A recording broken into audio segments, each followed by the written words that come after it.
Toyota Indian വിപണിയിൽ പുറത്തിറക്കാൻ വേണ്ടി പോകുന്ന ഏതാനും വാഹനങ്ങളെയാണ് ഇന്ന് പരിചയപ്പെടുത്താൻ വേണ്ടി പോകുന്നത്. ഫസ്റ്റ് വൺ എന്ന് പറയുന്നത് അവരുടെ RAV4 ആണ്. ടൊയോട്ട ഗ്ലോബലി പുറത്തിറക്കിയിട്ടുള്ള അവരുടെ 5 സീറ്റർ SUV മോഡലാണ് RAV4 എന്ന് പറയുന്നത്.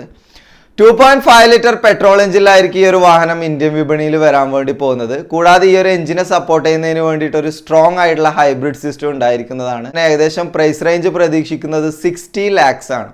രണ്ടാമത്തെ വാഹനം എന്ന് പറയുന്നത് ടൊയോട്ടയുടെ യാരിസിന്റെ ഹാച്ച് ബാക്ക് ആണ്.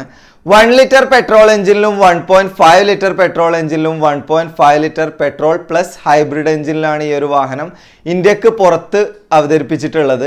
ഇന്ത്യയിലേക്ക് വരുമ്പോൾ 1.5 ലിറ്റർ പെട്രോൾ എഞ്ചിനിലായിരിക്കും ഈ ഒരു വാഹനം പ്രതീക്ഷിക്കുന്നത്. മൂന്നാമത്തെ വാഹനം എന്ന് പറയുന്നത് ടൊയോട്ടയുടെ CHR ആണ്. 1.5 ലിറ്റർ പെട്രോൾ എഞ്ചിനിലായിരിക്കും ഈ ഒരു വാഹനം വരാൻ വേണ്ടി പോകുന്നത്. ഏകദേശം 17 to 20 lakhs ആണ് ഈ ഒരു വാഹനത്തിന്റെ പ്രൈസ് റേഞ്ച് പ്രതീക്ഷിക്കുന്നത്.